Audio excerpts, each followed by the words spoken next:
Hai, welcome back to my channel, Sabrina Osman. Untuk kali ini aku akan ceritakan tentang pelaris kedai makan. Mesti ada di antara korang yang pernah dengar tentang pelaris kedai makan ni kan?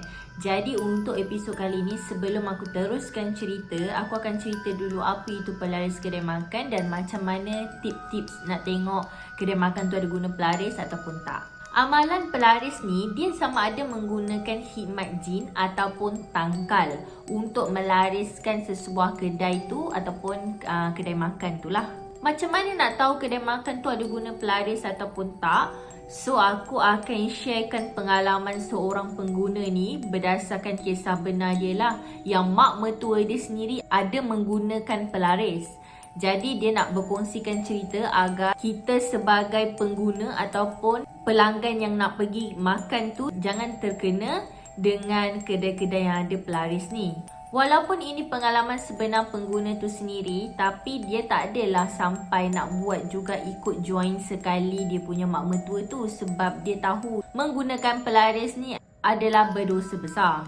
Sebab dia bukan gunakan pelaris menggunakan ayat-ayat Allah, tapi dia menggunakan khadam jin dan juga tangkal. Kadang-kadang kan korang jangan pelik tau, nampak je kedai tu ala-ala Islamik kan, tapi sebenarnya dia menggunakan pelaris. Pertama, kalau kedai tu ada menggunakan pelaris, korang tengoklah tuan kedai tu dia punya solat macam mana. Kalau korang sempat berkenalan dengan tuan kedai tu, korang perhatikan solat dia. Orang yang ada gunakan pelaris ni, dia tak boleh solat yang konsisten tau. Mungkin dia akan solat celam-celup macam tu kan. Kadang-kadang je dia solat. Kalau dia solat, nanti khadam dia panas. Sebab tu dia solat kadang-kadang. Dan kalau korang perhatikan nanti kalau time solat Jumaat dia hilang ke, ataupun dia ada je menyorok dekat dalam kedai ke, korang boleh perhatikan benda-benda tu semua. Benda-benda basic macam tu lah yang kita kena tengok dulu. Tapi tak semestinya orang yang tak solat tu dia ada bela kadam dan sebagainya kan. Cumanya ini adalah salah satu dia. Yang kedua, pelaris ni adalah satu bentuk sihir. Mereka mungkin menggunakan wafak.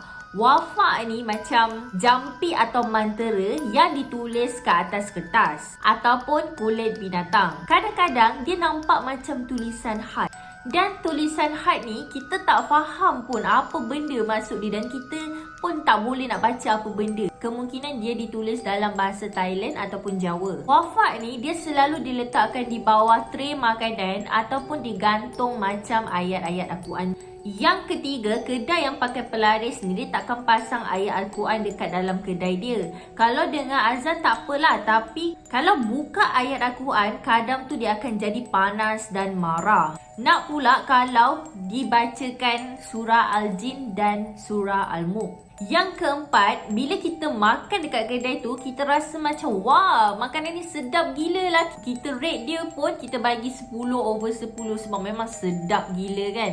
Tapi bila kita bungkus bawa balik, makanan tu dia akan jadi basi, ataupun dia busuk, ataupun dia bau sesuatu yang hanyir ke, memualkan. Itu adalah salah satu kedai yang menggunakan pelaris. Sebabnya khadam ni dia akan buatkan orang yang makan dekat kedai tu rasa makanan tu sedap gila, rasa makanan tu menyelerakan, sebab dia menutup apa-apa kesilapan daripada tukang masak tu.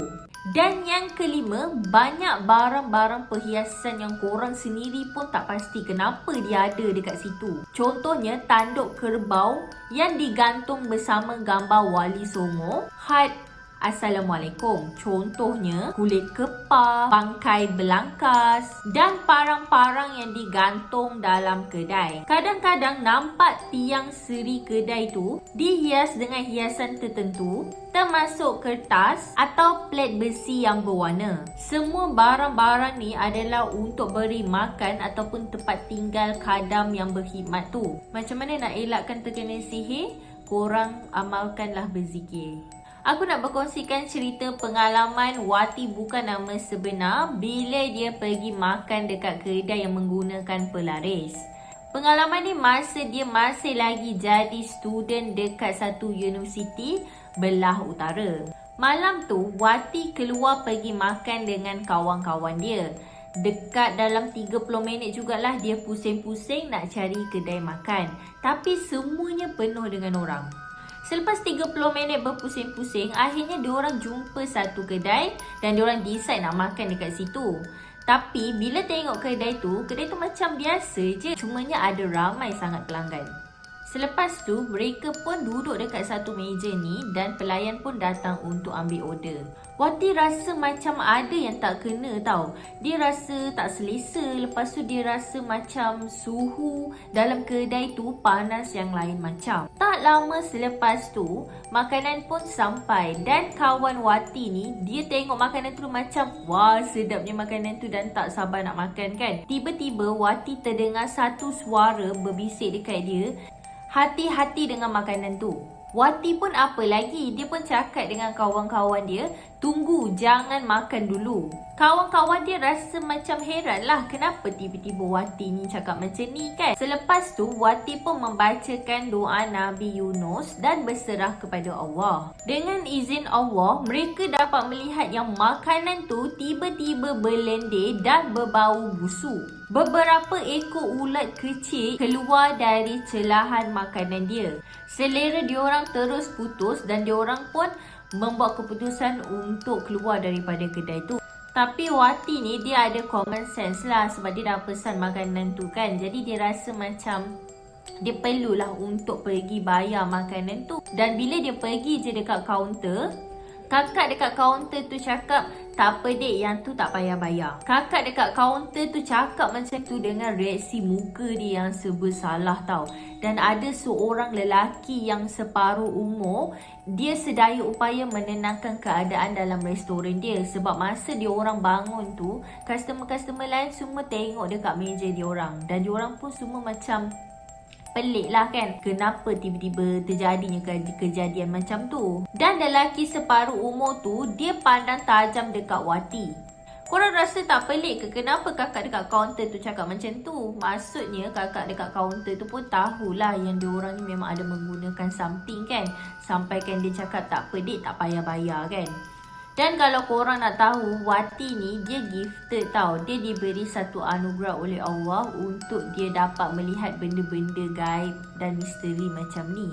Selepas Wati dengan kawan-kawan dia keluar daripada kedai tu, dan sebelum nak masuk dalam kereta, Wati ada berpaling, dia ada pandang dekat kedai tu semula dan dia bacakan ayat kursi 3 kali dan surah Al-Ikhlas 3 kali. Dengan izin Allah, dia dapat melihat satu makhluk berupa monyet kecil sedang melompat-lompat dekat atas meja satu customer ni. Dan jin yang berupa monyet ni tiba-tiba pandang ke arah Wati. Memang wajah dia tu buruk gila. Taring dia panjang. Mata dia tu merah menyala. Dan bulu dia tu agak panjang daripada monyet biasa. Wati fikir itulah yang dikatakan pelaris. Nasihat aku pada korang, kalau nak makan dekat kedai tu, hati-hatilah. Korang baca doa makan dulu. Korang baca ayat-ayat pendinding dulu sebelum korang nak makan. Kalau korang dah rasa macam lain macam ke, macam ada something ke, ataupun korang dah makan dekat kedai tu, bila balik je perut korang memulas, rasa mual, rasa nak muntah dan korang pun muntahkan makanan tu balik, ataupun korang tiba-tiba cerit-berit ke makan dekat kedai tu, korang hati-hati dan lepas ni jangan repeat pergi kedai tu lagi.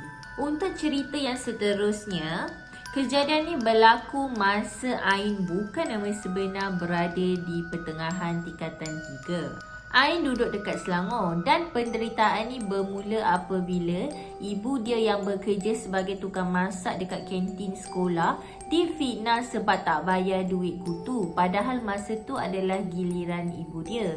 Dan selepas tu, ibu dia membuat keputusan untuk berhenti sebagai tukang masak dekat kantin sekolah tu dan membuka perniagaan kecil-kecilan. Dan kalau korang nak tahu, ibu Ain ni dia memang pandai memasak daripada dia muda lagi. Masa awal-awal ibu Ain berniaga, memang jualan dia tu mendapat sambutan yang hangat. Kadang-kadang sehari tu boleh dapat 150 sehingga ke 200 sehari tau. Tapi lama kelamaan tu, tiba-tiba jualan Ibu Ain ni jadi merudum. Pernahlah beberapa hari dia dapat sehari RM30 je dan makanan tu pun tak habis terjual. Jadi Ibu Ain ni dia rasa macam pelik lah. Kenapa tiba-tiba dia punya sejualan tu jadi teruk macam tu kan? Ibu Ain mula rasa tak sedap hati. Satu hari tu, bila Ibu Ain nak buka kedai, dan dia ternampak ada satu belalang merah kehitaman hinggap dekat gerobok tempat diorang berniaga. Dan bukan tu je tau, kedai diorang juga disinggahi langau yang tiba-tiba je muncul padahal sebelum ni tak ada pun. Disebabkan itu, Ibu Ain pun mengamalkan beberapa doa dengan harapan perniagaan dia tu kembali pulih. Dan ternyata perniagaan dia tu kembali pulih tapi cuma untuk sekejap je. Keadaan menjadi parah bila Ibu Ain, kakak dia, abang dia dan juga adik dia menghidap penyakit kulit. Sebenarnya Ain pun tak sure penyakit apa tu, tapi Ibu Ain cakap itu adalah penyakit seakan kurap ataupun kayap. Penyakit tu membuatkan mereka ni berasa sangat-sangat gatal. Ada yang terkena dekat tangan, ada yang terkena dekat badan ataupun ada juga yang terkena dekat bahagian kaki. Ibu Ain tengok Ain ni dah tergaru-garu sampai kan menyebabkan garuan dia tu menjadi luka. Dan benda tu menjadi semakin merebak-merebak. Bayangkanlah gatal-gatal tu merebak dekat seluruh badan kan. Jadi Ibu Ain ni dia rasa macam kesian lah. Itu membuatkan Ibu Ain mencari semula kenalan lama dia untuk mengubati penyakit tu. Dan di samping tu dia pun nak tahu juga apa punca penyakit ni sampai boleh datang macam ni kan. Macam misteri lah. Ibu Ain buat keputusan untuk berubat dekat Pahang. Memang jauh lah kalau ikutkan daripada Selangor nak pergi ke Pahang semata-mata untuk berubat kan. Tapi untuk pulihkan keadaan, jadi mereka pun terpaksa pergi berubat. Tibalah hari untuk mereka pergi berubat. Yang pergi tu hanya 4 orang. Ayah Ain, Mak Ain, Ain dan juga abang dia. Jadi masa nak pergi berubat tu, nak menuju ke Pahang, diorang ada lalu dekat Jalan Genting. Tiba-tiba kereta ayah Ain ni rosak dekat pertengahan jalan di kaki Genting tau. Kereta ayah Ain tiba-tiba berasap dan tak nampak kereta yang dekat belakang dia tu. Kereta tu berasap seolah-olah macam nak terbakar. Sedangkan sebelum diorang nak pergi tu, ayah Ain dah cek siap-siap dah kereta tu. Apa yang perlu ditukar, apa yang perlu dibaiki kan, apa yang perlu dibuat supaya tak rosak. Tapi malangnya rosak juga. Dan mereka pun mencari bengkel untuk membaiki kereta tu. Sejam jugalah diorang terpaksa menunggu dekat bengkel untuk kereta tu diperiksa. Dan selepas tu, bila kereta tu dah siap diperiksa, abang dekat bengkel tu cakap yang kereta tu tak ada apa-apa kerosakan sampai menyebabkan kereta tu boleh terbakar. Memang pelik lah sebab tak ada apa-apa pun punca yang ataupun apa-apa kerosakan yang boleh menyebabkan kereta tu berasap macam tu. Dan selepas tu, mereka membuat keputusan untuk meneruskan perjalanan. Tapi diorang meneruskan dengan memandu kereta sangat perlahan lah untuk berhati-hati. Dan diorang sampai dekat Pahang pun dah hampir-hampir senja. Tapi sepanjang perjalanan, Ain melihat ibu dia terkumat kamit membaca doa. Mungkin minta dipermudahkan urusan untuk pergi berubat. Rawatan tu dimulakan dengan bacaan surah Al-Fatihah dan juga selawat ke atas Nabi dan juga berbagai surah. Dan pakcik tu memulakan rawatan ke atas Ain. Selepas je rawatan tu selesai, pakcik tu cakap penyakit tu bukan penyakit kulit biasa. Penyakit tu adalah hasil daripada hasad dengki daripada jiran dia sendiri. Ain dan ibu dia rasa sangat terkejut. Diorang rasa macam tak sangka lah jiran sendiri sanggup buat benda-benda macam ni kan. Sedangkan bila diorang berjumpa, jiran dia ni buat macam reaksi biasa je. Tak ada pula macam buat reaksi macam annoying ke, marah ke ataupun apa-apa reaksi lah yang buatkan kita boleh syak dia kan. Masalahnya jiran dia ni berperangai macam biasa je. Benarlah sangkaan Ibu Ain yang belalang merah kehitaman yang dia jumpa dekat gerobok niaga dia tu, dan juga langau dia tu adalah makhluk halus yang dihantar untuk merosakkan perniagaan Ibu Ain. Langau tu bertujuan untuk menutupi mata-mata pelanggan yang nak beli jualan Ibu Ain. Itu menjadi punca customer-customer tak dapat nampak yang Ibu Ain ada berniaga dekat situ. Kira macam bila kita lalu je, kedai ni tutup ke? Macam tu lah kan. Dan penyakit kulit tu pula disebabkan yang jiran tu dia menanam tangan kera yang disihir oleh Bomo Siam dan letak betul-betul di bawah tempat mereka berdiri menjalankan perniagaan. Sebab itulah ahli keluarga Ain ada terkena. Sebabnya diorang pun ada tolong kan meniaga sekali. Ain yang paling teruk sekali terkena sihir tu disebabkan dia yang selalu tolong mak dia mengangkat barang-barang meniaga tu ataupun tolong meniaga sekali dekat gerai tu. Selain daripada tu, jiran tu juga hantar santau angin menyebabkan ahli keluarga diorang ni selalu bergaduh. Terutamanya ibu ayah dia lah yang selalu bergaduh. Dan juga diorang rasa rumah tu panas. Jadi diorang rasa macam tak selesa. Jadi selalu keluar melepak. Dan gangguan yang kereta dia rosak masa dalam perjalanan tu juga adalah salah satu punca daripada jiran tu. Sebabnya benda-benda macam tu dia tak bagi diorang ni pergi berubat tau. Benda-benda macam ni dia memang tak suka kalau kita nak pergi berubat. Jadi diorang ni akan nak buat apa saja sampaikan kita akan give up untuk pergi berubat tu. Jiran yang dikatakan tu adalah seorang nenek yang meniaga makanan di waktu pagi. Tapi dia meniaga tu jauh daripada tempat niaga Ibu Ain tu. Dan yang paling sedihnya, masa nenek tu baru mula-mula berjinak-jinak nak berniaga kan. Dia ada belajar dengan Ibu Ain macam mana cara-cara untuk buat sambal nasi lemak. Jadi Ibu Ain ni pun ajarlah dengan ikhlas, turunkanlah beberapa ilmu yang dia ada tu bagi dekat nenek tu. Tapi masakan ni berdasarkan air tangan kan. Kalau dah orang tu memang masak tak sedap lah juga. Jadi nenek ni mungkin dia tak berbakat tau. Bila dia masak tu tak sedap, tapi disebabkan dia gunakan pelaris dan juga beberapa tangkal, dia punya jualan dia tu sentiasa laku keras. Dan yang peliknya, seorang nenek yang kudratnya, korang tahulah, korang faham lah kan, seorang nenek yang dah tua, kudrat dia tu setakat mana je kan. Tapi nenek ni dia boleh tolak troli niaga tu yang berisi makanan tu, tolak ke tempat niaga dia daripada rumah dia tu. Nak pergi ke tempat niaga dia tu dah lah jauh. Kalau difikir-fikirkan memang tak logik lah kan seorang nenek mampu tolak troli macam tu kan. Jadi mungkin dia ada meminta tolong kadam-kadam dia ke, buatkan dia jadi kuat ke untuk tolak troli tu kan. Ain sekeluarga pun rasa pelik lah. Kenapalah nenek tu sanggup nak buat macam tu. Kenapalah berdengki sangat dengan mak Ain macam tu.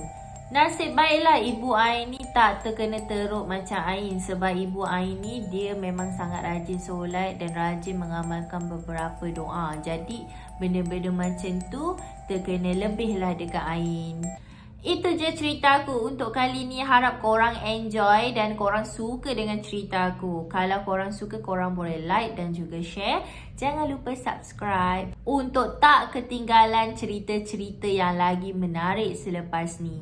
Terima kasih korang. Bye.